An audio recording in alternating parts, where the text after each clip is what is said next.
Welcome to the Fearless Health Podcast with host Dr. Anne-Marie Barter.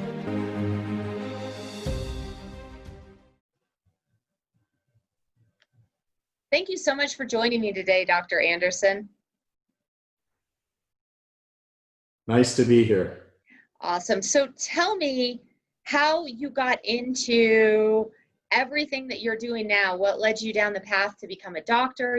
What is your story?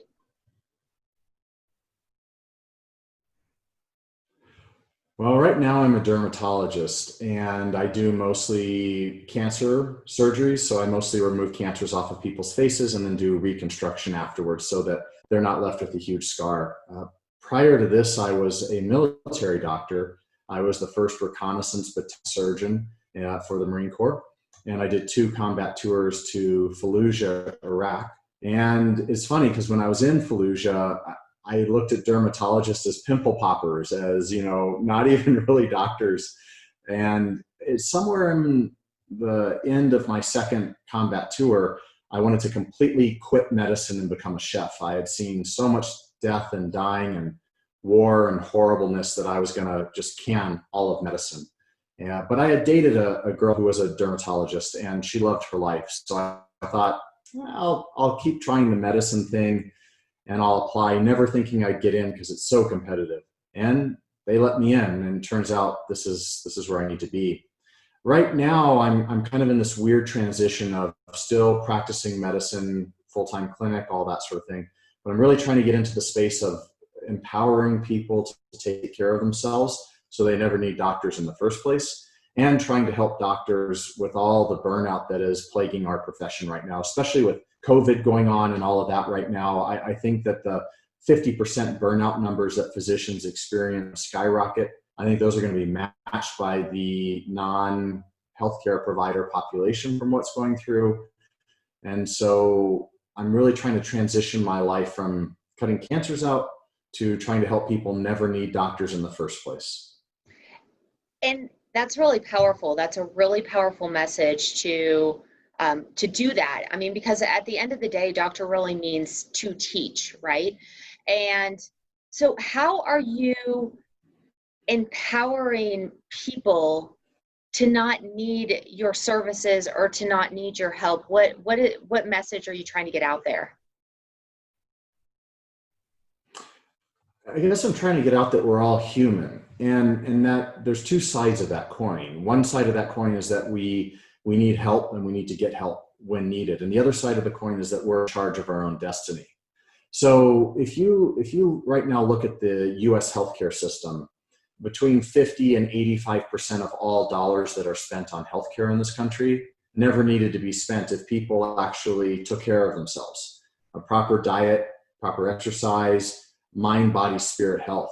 And as physicians, we were never taught anything about prevention. I don't know about you, but I was never taught anything about prevention. 1 week out of 4 years of medical school was on prevention. And most of that was not very accurate or useful information.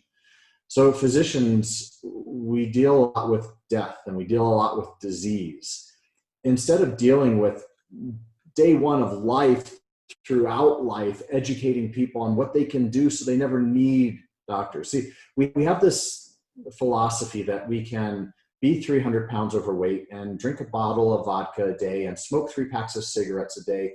And at some point when everything falls apart, then you go to your doctor and they'll give you a pill and boom, you're healthy. It's not how it works. And this thinking not only is robbing people of their individual potential, but it is also bankrupting our medical system and making it so that we can't have a healthcare system that takes care of everybody because it's just collapsing right now under this weight. Preach. I 100% agree, just completely. It's been interesting. I get a lot of comments, because I do primarily functional medicine. That's what I work within the parameters. And so when people are said, they're pushed out of the medical system and they're said, nothing's wrong with you, we don't see anything. So I work within parameters, what I call the gray zone.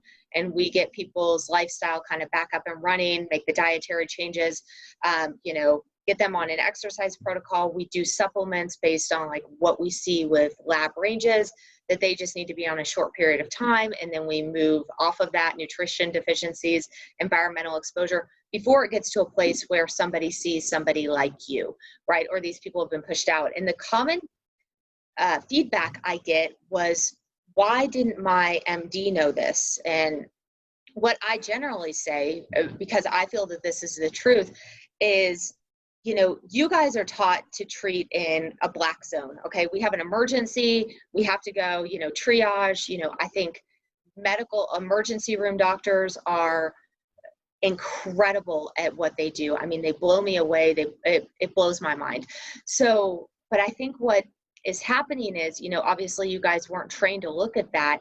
And I think a large percentage of the population and how you can beat autoimmune disease and all these other low-grade diseases is actually related to, just health. Like you said, the doctors, sunshine, exercise, mental health, whatever it is, that gets these people back on track, right?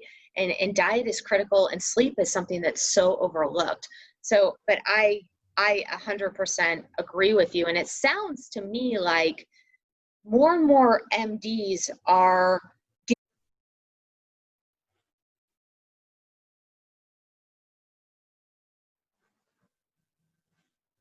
Yeah, I think we're starting to understand this a lot better. I think that we are, again, we're not trained in medical school or in our residencies to think like this. And most of the knowledge that I've acquired has come after medical school. Right before this podcast, which, by the way, thank you for letting me be here. Totally. I was on the phone with the VA because I get care from the VA, and I called them and I said, look, I'm starting to not sleep well. I'm starting to become a little hypervigilant again. I'm starting to have a little bit more irritable bowel symptoms. And I need to talk to somebody. I have a diagnosis of PTSD from Iraq. And for one physician to tell another physician that they have a mental health disorder, it's like taboo, you're not allowed to do it, but we all have it, right? So yeah. All of us at some point in our life will need help. And if a physician can get online and tell people, I wrote a book about this and very honest about the mental damage, the moral injury that happened while I was in Iraq. And the stories are horrific, and a lot of people who read the book, they have to put it down, especially veterans, because it takes them back to their wartime experience. But all of us will have a time where we need help. And the harm is not getting it. The harm is letting it ruin your life or using it as an excuse to never fulfill your dreams and your potential. So I don't know, I'm going to ask you a question. Okay. And how did you start your day today? I actually, I got up, I, do a few things in the bathroom, and then I meditate. So I meditate. Awesome. And then I cook. I actually cook every day before I leave the house, depending on which day it is. I sometimes will exercise in the morning or exercise at night, but I'm going to exercise tonight. So I took a short walk this morning, and then I cooked my food for today and got ready for work. That's awesome. So I get up at 4 o'clock every morning. And so early. Yeah, it is, but it's what works for me. And okay. I get up and I go downstairs and I exercise, and I have a Beachbody membership. So it's like $150 a year, and you can do hundreds of different videos. And then I get everything going, my metabolism, my brain, and there's not a single day that I actually want to do it. It never happens. But when it's done, no, when it's done, the rest of my day goes perfectly. And then I make a shake. And that shake, I put an avocado, I put blueberries, I put I put chia seeds in there. And then I do a vegetarian-based protein powder and some oils. And that's my breakfast. And at lunch every day on Sundays, I make all of my lunches, which is a bunch of salad for the whole week. I put them in jars, I take them to work, and then I make my own salad dressing. And the reason I'm telling you this is because if you look at people who actually are healthy, they do things like what you did, right? So you start your day with intention. I end my day with meditation or prayer or whatever you want to call it. It's kind of synonymous in my mind. I have that little Muse headband, and I sit there and I meditate, and I try to calm my mind. I do affirmations. I do framing. So the very, very first thing I do when I wake up in the morning, I have a yoga chime alarm so it's not jarring. And then I force myself to physically smile, like biggest I can do, and think about the 3 ways that the day is going to go amazing. And it only takes 30 seconds. But we know that our emotions follow our physiology. So we know that if we're slumped forward and have a horrible posture, we know that our testosterone levels go down. We know that our brain doesn't function as well. Not only that, our body hurts. Our musculoskeletal system is screaming at us. And so if you force yourself to smile and force yourself to think about how great the day is going, and then at the end of the day, I force myself when I'm sitting in bed with my head on the pillow to smile and viscerally, emotionally relive the amazing part of that day and be grateful for it.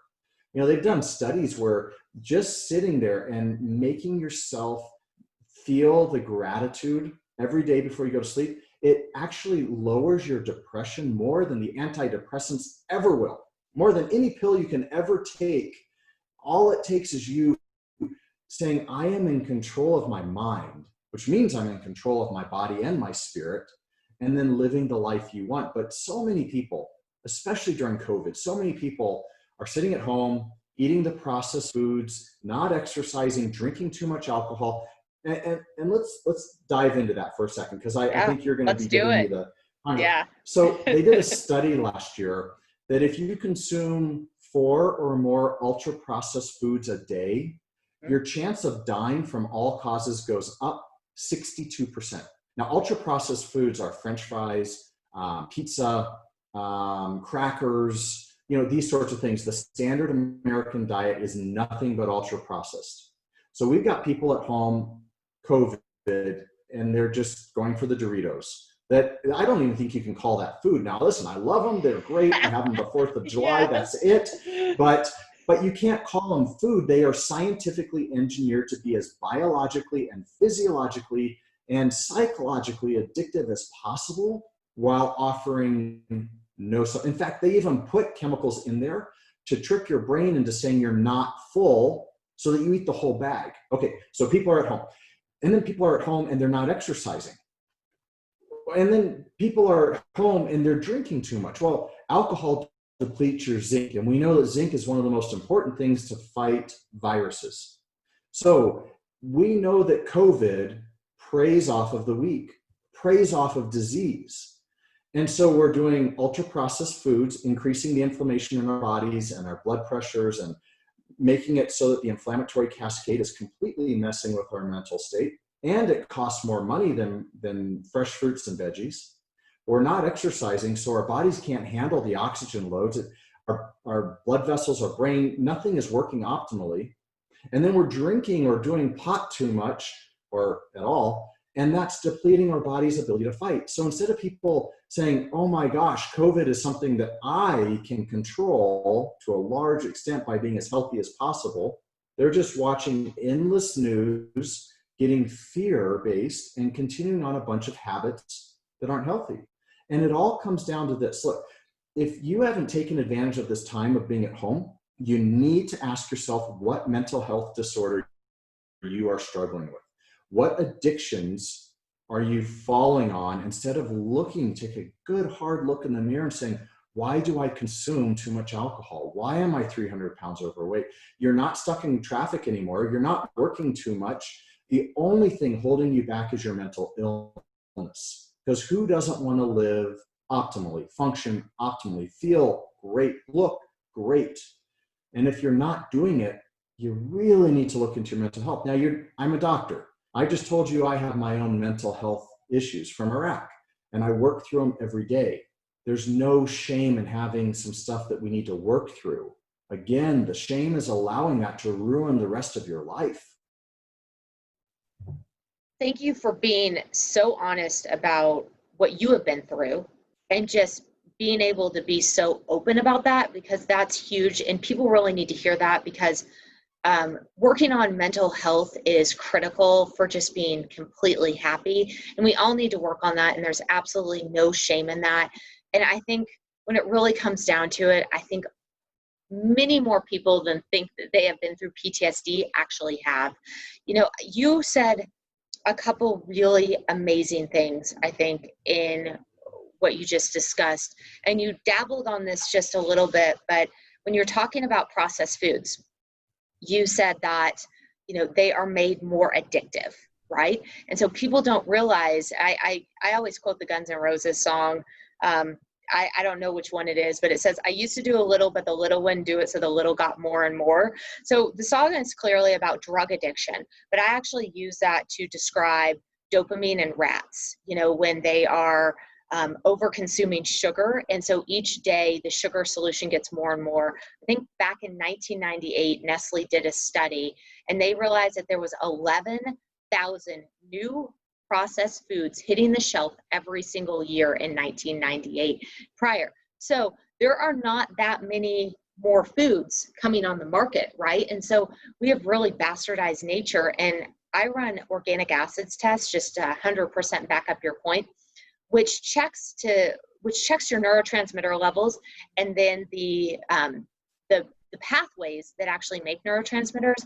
And I will tell you, everybody that I see, 98% of the tests, low in serotonin, low in dopamine, making too much adrenaline and ending up with adrenaline burnout. And so they're not running those pathways, and they're deficient in all of those nutrients, which is pretty incredible.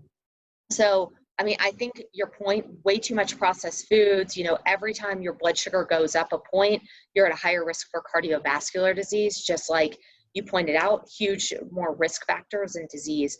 So you pointed out that zinc was critical for COVID, and I totally agree. And I've, you know, read the studies on nutrition, but someone today was asking me, they said, are these actual studies that you had done with nutrition? Because I've treated quite a few COVID patients that were not needing to be hospitalized, obviously. And they responded great to care. And the comment that came up today was, oh, are these actual things backed by studies? And I was like, absolutely. But people don't believe that. And I'd kind of like to get your perspective on, you know, how maybe nutrition could really help with something like COVID, especially like zinc you mentioned, and you dropped a little bit about oxygen on that. Yeah, so it's a great question. And I think it's the propaganda of medicine. So I think that the sins of the house of medicine are the same as the sins of the house of Christianity. And I went to seminary prior to medical school. So for people who just said something profane by me pointing out the church's poor history, I think I know what I'm talking about. We have shrouded the knowledge we have in jargon. We have not taught, like you started out earlier, doctor means to teach. We don't teach anymore. We say, come in and pay your copay, and then we'll tell you what's needed. You know, there's a YouTube channel. It's called Your Health University. It's my YouTube channel.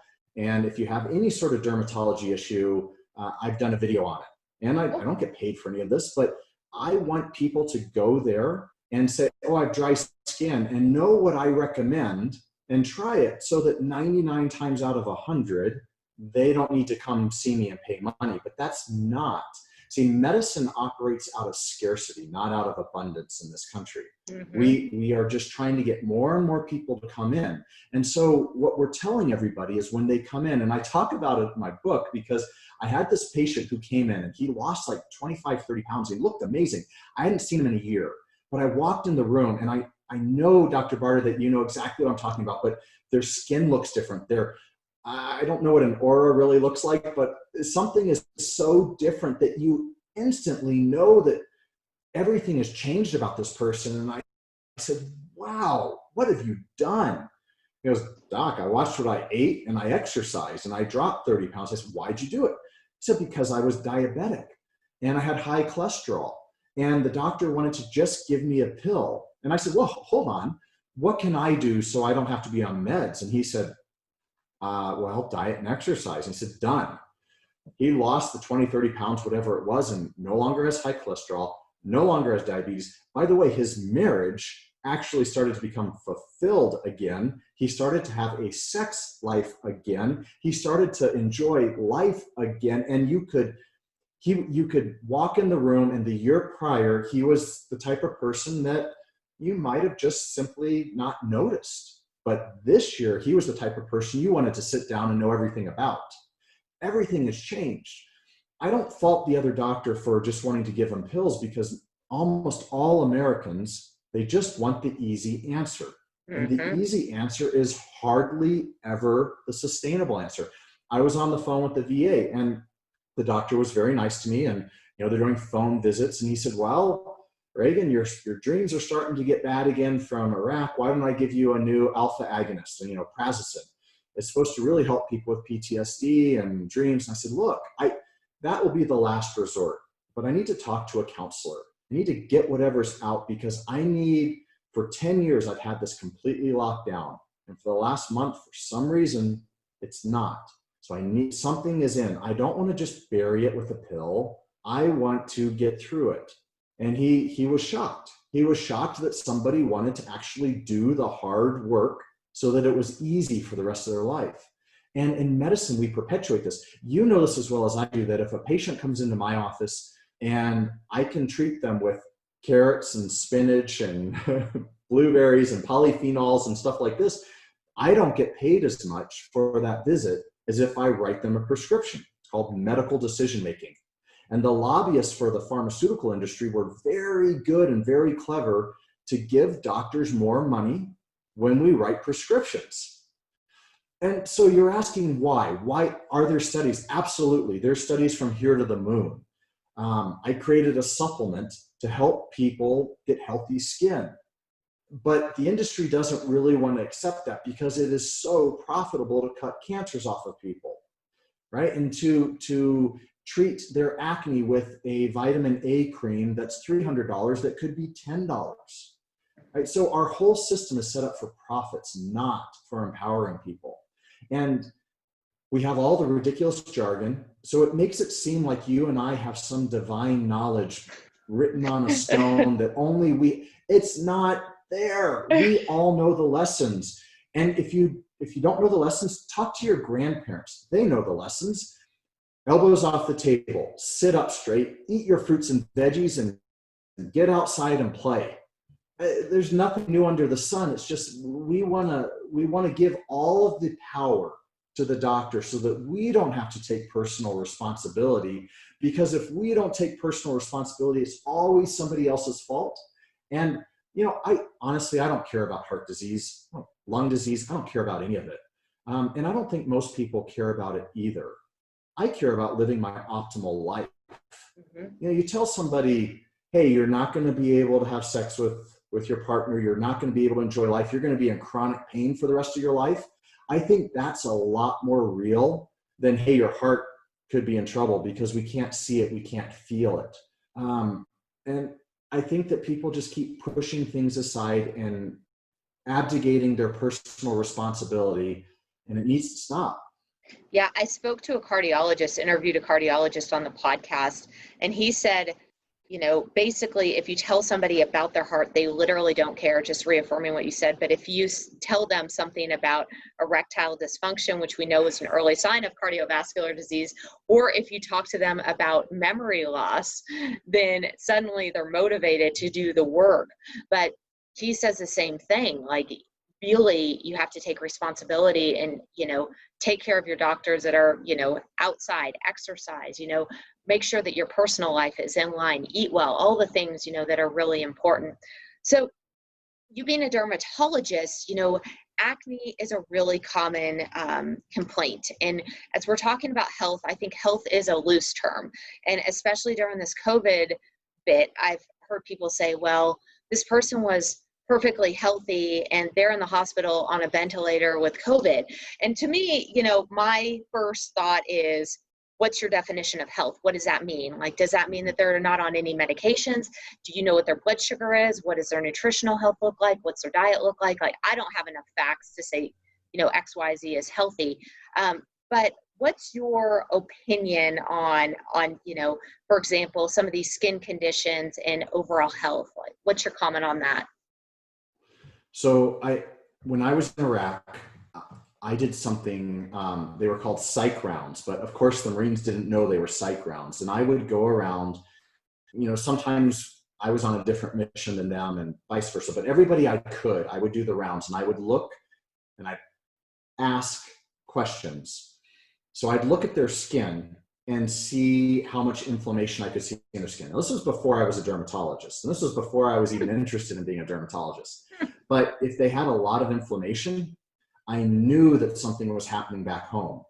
And so it never failed. I should have done a study on this. I really should have done a well-controlled study on this. But every time they had an acne outbreak or a herpes outbreak or fill in the blank, eczema's popping up, dry, itchy skin, something was always happening back home with their spouse or with their parents or something like that. And it made me stop and talk to them, bring it out of them what was happening. Because for the vast majority of people in Iraq who died or who were injured, it didn't happen because the insurgents were so skilled at their craft. It happened because we weren't paying attention.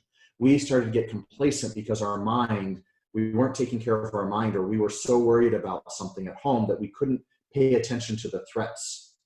And so I would talk to them, get them to tell me what was going on. I'd also usually say something silly and stupid to see how they reacted, because all of us have a baseline reaction. And so if either their skin looked off or their standard reaction to silly, stupid stuff was off, I knew they needed help. And sometimes that meant, if we were inside the wire, inside a protected space, we'd go run until one of us puked or do push-ups or something. And sometimes that meant talking. But our skin is the biggest organ of the body. And I think it will definitely show a lot, not everything, but it will show a lot of what's going on internally if we just pay attention to it. Stress does nothing good for any of us. But another huge clue for me was when people would come in and they would be concerned about some cosmetic complaint. Now, these were Marines, and these were recon Marines. So they were the toughest of the tough. And these guys, their arm could be dragging behind them with one little tendon attaching it, and they wouldn't complain. I mean, these guys, but wow. They would come to me sometimes and they'd notice a little deformity in their fingernail, and they had to have it fixed. And that was my clue as well to say, what is going on with your brain? Because health, in my opinion, is mind, body, and spirit. It is the holy trinity, if you will, of taking care of your everything. And the skin, it's kind of a window into the soul if you're willing to pay attention to it. The inflammation for one, paying attention to cosmetic things that you never cared about for two, and just being cognizant of everything that's happening. So you really feel like the emotional component really comes out through the skin in a pretty powerful way. Did you link any specific emotions to the skin out of curiosity? Was there anything that kind of was more so linked like an emotion, or was it just kind of overflowing in whatever regard it was?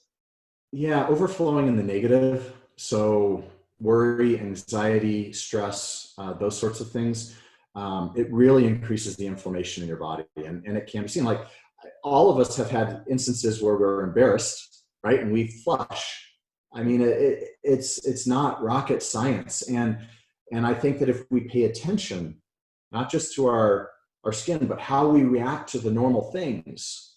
Like if something happens in your life and all of a sudden you go from 0 to 100, and then you stop and actually say, was that worth it? 99 times out of 100, it wasn't. It's not, yeah.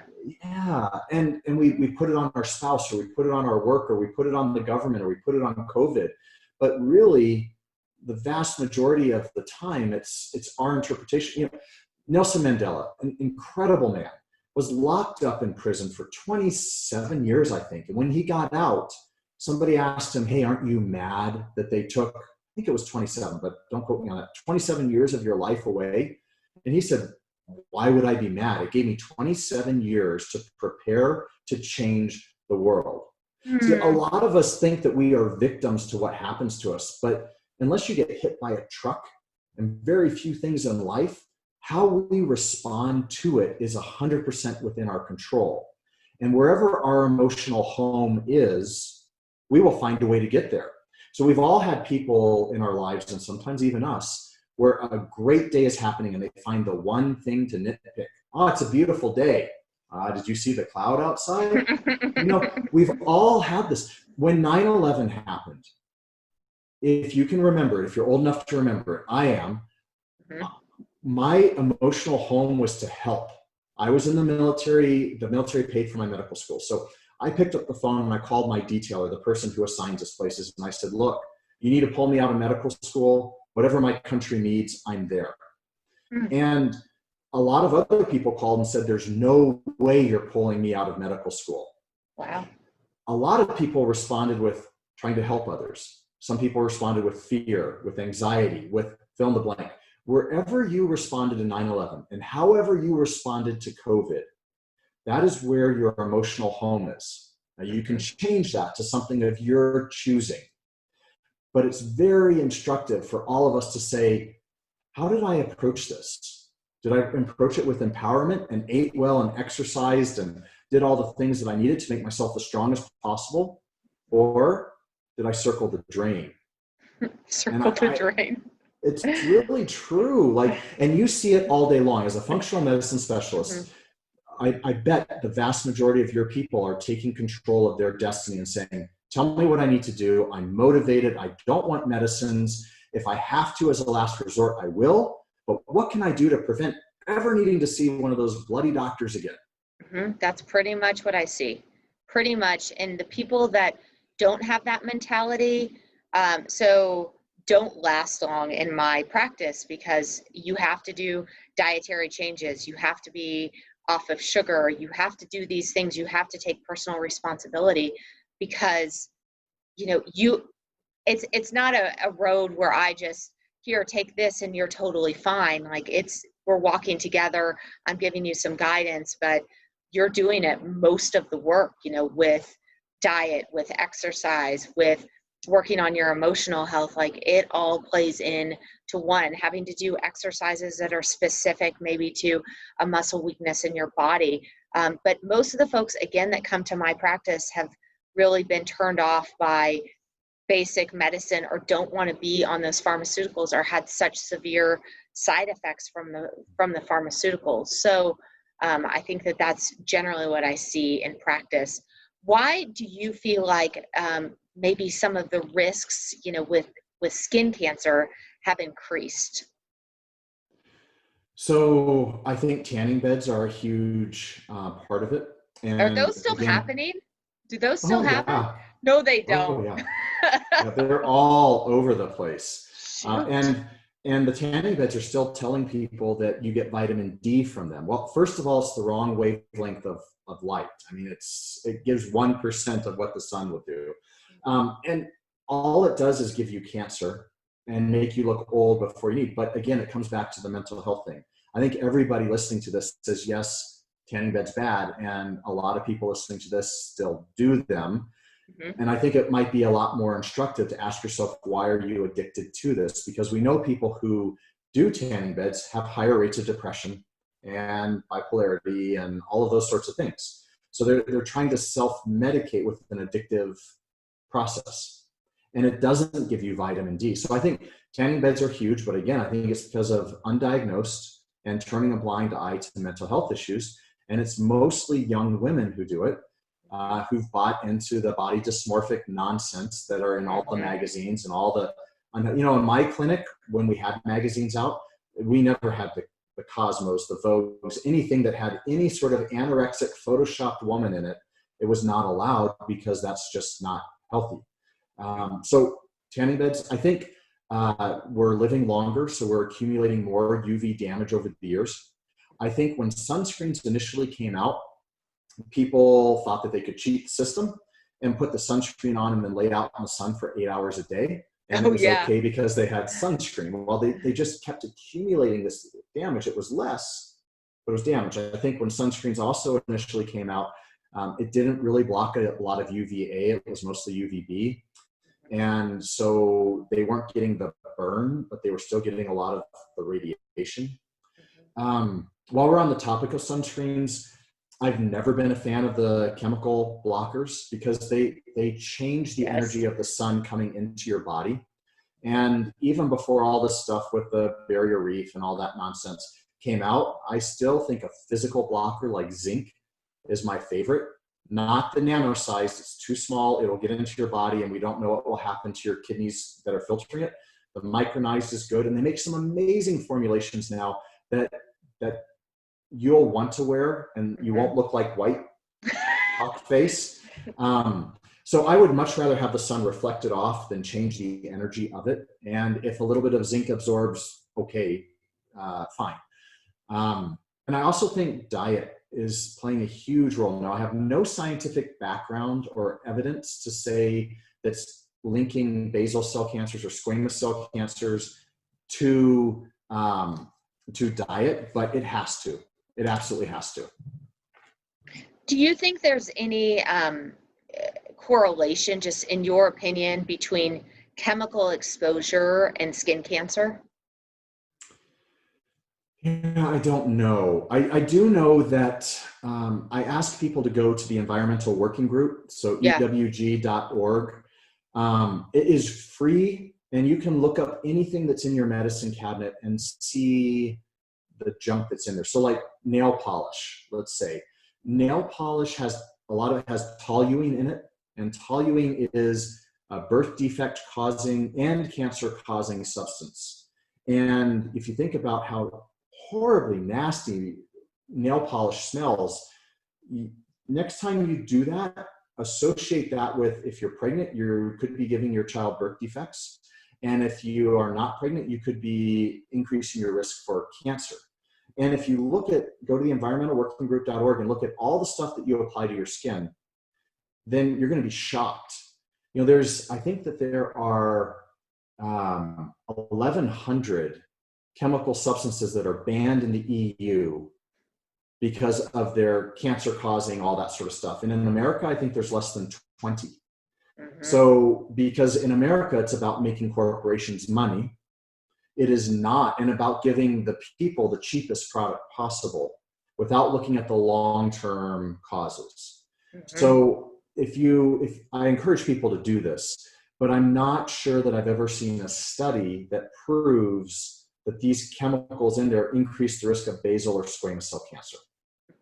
Just curious. It was interesting. I ran a toxic panel on myself. I was really curious to see what toxins I would pee out in the course of this. And like the benzene levels, the petroleum byproduct levels were off the charts. Like it was terrifying to see actually what was coming out of my system. And, I've really had a clean organic diet for many, many years. I've been doing, a clean eating. I think I was introduced to this about 15 to 20 years ago. Doing any of this before it was cool. And that, it blew me away to see how much I was still currently detoxing and what I had been exposed to, and probably what I'm exposed to on a daily basis, and just, in the air and in the chemicals. So what this is huge, and I love hearing your perspective on all of this, but you talked about physician burnout, and how do we stop these physicians from being so burnt? What is it that needs to help these folks? Because it's a big deal, and it's a problem that I think a lot of people don't know about. Yeah, so I think everything from start to finish needs to change. So, I write a lot about it in the book. I throw everybody under the bus in the book, by the way. I throw pharma under the bus. I throw patients under the bus. I throw doctors under the bus. I throw medical school under the bus. I throw everybody is bloody at the end of this book. Yes. But that's the point, is that everything needs to change, right? Everything. We have to start teaching prevention. I am just so sick of cancer after cancer after cancer when we could have prevented it. I think physicians get burnt out for financial reasons, for medical legal reasons, for patients not being partners in their care. And I tell a story in the book of and this happens all day long every day, please sign the consent. Did you read the consent? People have no idea. They just sign anything. I could be signing away. They could be giving me their car, 9 times out of 10, and they'd never know it because patients don't want to take any personal responsibility for anything. And if you are listening to this, I want you to ask yourself, okay, you're listening to this podcast, so you're in a very, very narrow group of people to begin with, but the last time you were at your doctor's office and signed the intake paperwork, did you read it? When you were given a prescription, did you read what the side effects could be? Did you sign the consent without reading it, or did you actually pay attention to it? Before you got that new fill in the blank, let's do facial cleanser, did you go to the environmental working group and see if it was helpful for you? Did you do your own research on topics like universal health care? Or do you just say, hey, I'm a Republican, so I don't believe it, or hey, I'm a Democrat, so I think it's the best thing since sliced bread? See, all of these little labels that we do, everything that we try to separate ourselves, the more we do that, the more it puts on the doctor's shoulders. And anytime you have a one-sided relationship, anytime we approach life one-sided, we only have one side of the coin. And I don't know about you, but I don't want to be involved in a bunch of one-sided relationships. Nobody wins. And physicians are the only people in the healthcare system who are held accountable. Insurance companies aren't. They can deny everything all day long and never get sued, regardless of if it is standard of care or not. Pharmaceutical can do whatever they want, billions of dollars in lobbyists so they can write the laws. Look at the Medicare Modernization Act of 2003. Congress, in its infinite wisdom, decided that we could not price negotiate drugs. The government, for government-run programs like Medicare, could not price negotiate drugs. Pharma, you're fair. Whatever you want to charge is fine with us, is what they said.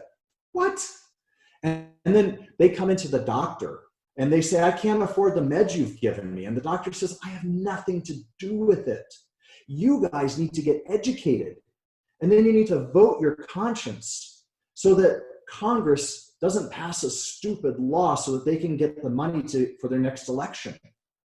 And this is burnout for physicians. It's just the tip of the iceberg. It's just the symptom that if we just address it for physicians, we're just masking all the other problems, just like a pharmaceutical pill does. Right? We're just taking care of this little thing and then cut the side effects. Nothing ever gets done for anything else. So there's no magic here. It's, we want to think that natural is better. And sometimes it is, and sometimes it's not.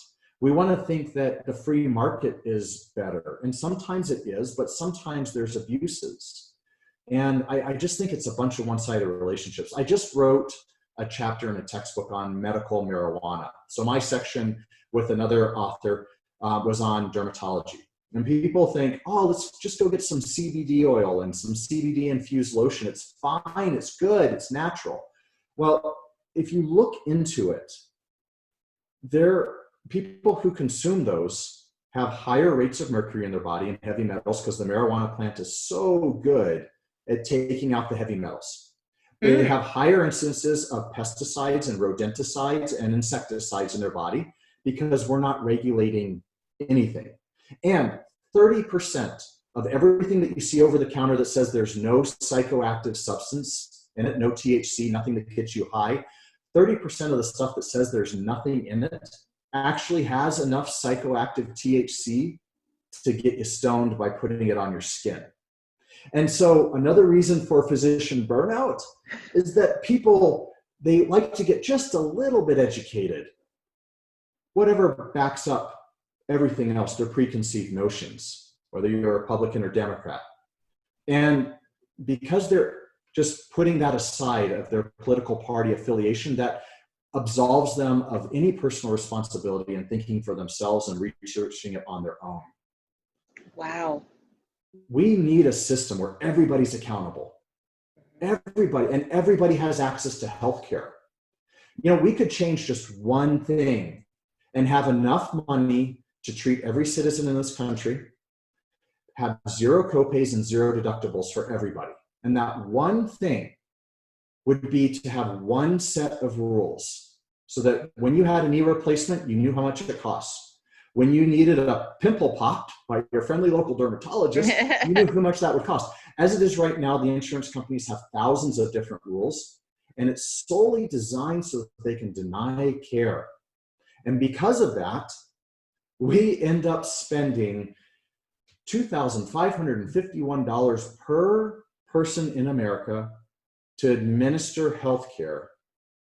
Most of it is to deal with denial so insurance companies can make more money denying you care.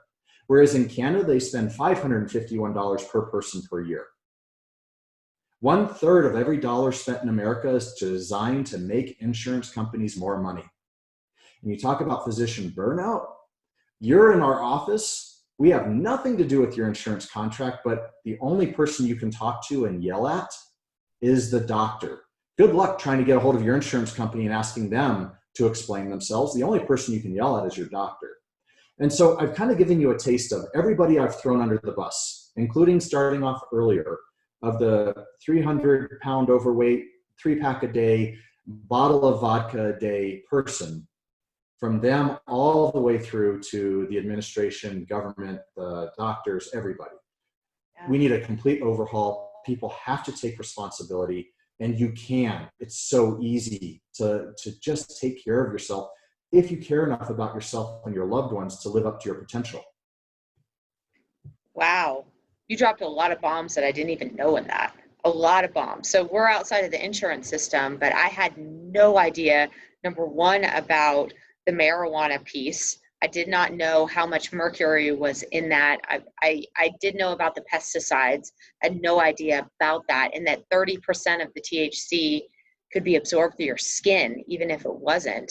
If it was more CBD. That is scary. That's a failure for a drug test right there. It's terrifying. It's huge. It can destroy someone's life.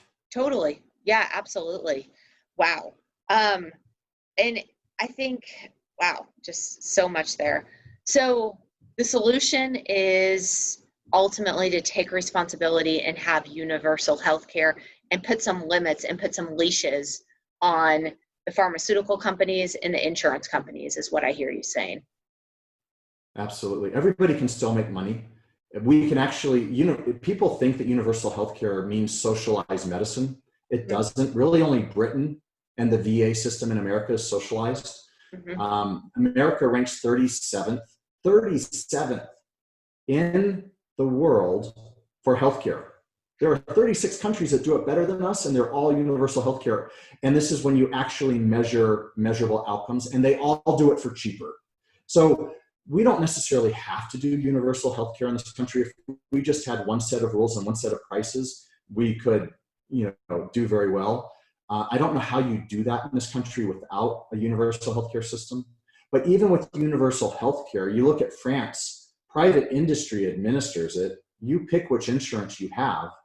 But people think that it's just some socialist thing, and that was propagated by the insurance companies because they're so profitable. They know that anytime in America we say the word socialized, it's automatically the devil. Well, it's a lie. And if people have a phone, have a computer, go to the World Health Organization. They're neutral, and look at how they rank things, and look at how much better care people get in other countries. Now, like I said earlier, and I've teed this up, I've done it a couple times. If you're a Republican, you're going to hate it because you think it's socialized. That is just, I'm sorry, you're wrong. You're wrong, 100% wrong. It'll take a 30-second Google search, your mouth will drop open, and you'll say, how have I been lied to for so many years? Democrats, you're going to say it's the best thing since sliced bread. You're wrong, you're wrong, you're wrong. Okay? There are pitfalls for all of these things. We have to find out what's right for America. We have to figure out what will work and won't work. And the great thing is the rest of the world has it. So all we need to do is pick and choose and make it happen. So guys, whatever your preconceived notions are, just like whatever your emotional home is, how you dealt with COVID or 911, you now know your greatest weakness. When we use our preconceived notions to just blanketly judge a concept without actually doing our own research, just because Grandpappy told us about it, that's what we're going to believe. Look it up. We have the ability to offer healthcare to everybody. It doesn't have to be universal healthcare. I think that's a better way of doing it, but it doesn't have to be. Realize when you're being lied to. And guess what? In November, we're going to be lied to a lot, all the way from here to there. Do your own research. It's free. You will be astounded at what we could accomplish if we stop yelling at each other and arguing with each other, do the research on our own, and then vote our conscience. That I actually, yeah, I like that. I saw a news article. I don't know how this is going to go through, but there's a Prices Transparency Act that was put into, I think, process, and the hospitals are fighting it because they don't want transparency of prices, and it, obviously it's been buried by all this COVID stuff, but I was like, whoa, that would be so fantastic if people knew what they were paying, they knew what they were getting into, and they felt like they could have an honest conversation with their doctor about what they needed if they had major price constraints, because that does play into it. Money is a factor, in healthcare. Huge. So it's a huge factor. You know that 700,000 people a year go through medical bankruptcy in this country? 700. So earlier this year, I had a ruptured appendix that I tried to walk off. The Marine in me was like, I can just walk off the appendix. So it got to the point where I was going into septic shock, and I had to go to the hospital and all this sort of thing. Well, after they opened me up, and they opened me up and pus just streamed out of my belly, and they fixed me all up. And later on that day, I was in the hospital and I soiled myself in the bed. So I was like, I was going out of anesthesia, everything was off. So I cleaned everything up and I put the sheets in the corner, and then I called the nurses so I could get other sheets. And then I walked down the hall. My pride, greatly hurt. And as I was walking down the hall, I was thinking, okay, I'm a physician and I have health insurance. All I need to focus on is getting better. But over half of Americans, over half, have such high deductibles that they'll never be able to pay them, that as they're walking down that hall, they're wondering if they're going to be able to feed their family. They're wondering if they're going to be able to pay their mortgage. It's unconscionable for the wealthiest country that has ever graced this planet, for the greatest country that's ever graced this planet, with the country with the most freedoms, that we do not offer healthcare to all. And it's equally a tragedy that we have the highest obesity rates and the highest rates of people not taking care of themselves of any country on the planet. And we're just taking advantage of it.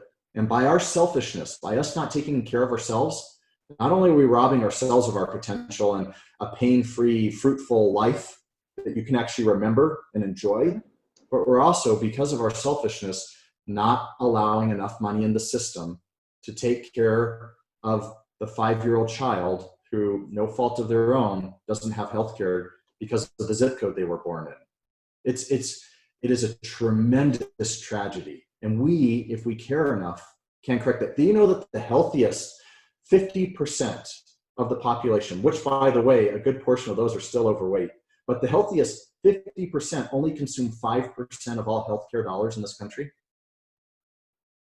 It's insane. And yet 60% of women are overweight or obese, and 75% of men are overweight or obese in this country. That's a stat. Wow. Wow. Yeah. Wow. On that note, wow. I have no words. So where can people find you? Where can people find your book? Where can people find your YouTube channel? So Reagan B. Anderson, B for boy, reaganbanderson.com. It's my name. It's got all my stuff, and almost all of it's free.